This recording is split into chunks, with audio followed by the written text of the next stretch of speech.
Hey, Kevin Van Dam here, and we're out here with Louie from Michiana Outdoors, and we had a question that come in from Scott Crocker. He wants to know about jerk baiting, you know, kind of our southern Michigan lakes, you know, in the summer.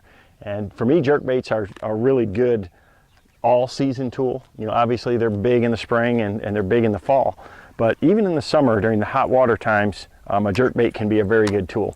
The biggest thing with these jerk baits is you got to have the right bait on for the depth zone you're trying to cover. You know, the lake I'm on today, it's got, you know, a couple of feet of clarity at best, you know, 2-3 feet, and the grass is shallow. So I want to pick a bait that's going to be above the bass's zone of sight. So I want to be able to keep it above that grass. So, you know, I've got a standard 300 series jerk bait on.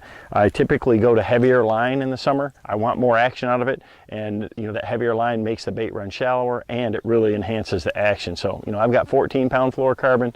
We're out here, it's dead calm, and just like this, I mean, there's fish that are just kind of schooling all around in the open. They're not relating to the grass lines.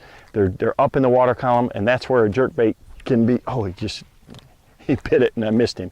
But that's where jerk bait can be really good, is when the fish are looking up. You know, I typically want to fish them above the grass lines. So if it's a deeper, clearer lake, I may have to use the deep diving model version just to get down to that zone. And if it's super shallow, I may go right down to our 200 series jerk bait, which is our shallowest runner. So the main thing is really having a lot of action. You can see I'm putting a lot, gosh, I just had another one there.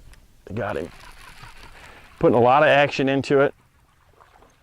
And really trying to make, he jumped off, but it wasn't a big one, but that's what's happening. You know, this is not conditions right now that you would normally think to pick up a jerkbait. It's dead calm, it's slick, it's sunny, but the fish are up. I'm seeing bait fish activity up in the water column, and that's what this bait does exceptionally well. So pick a color that matches the forage and the water clarity that you're in, and pick the jerkbait that runs the depth zone, and just start paralleling those edges. Cover as much water as you can. It's a great way to find where the bass are at, because you can always go back, you know, with a drop shot or a finesse bait or a Nico rig or something like that and clean up. But it's a great way to cover water and catch the fish that are active in that zone.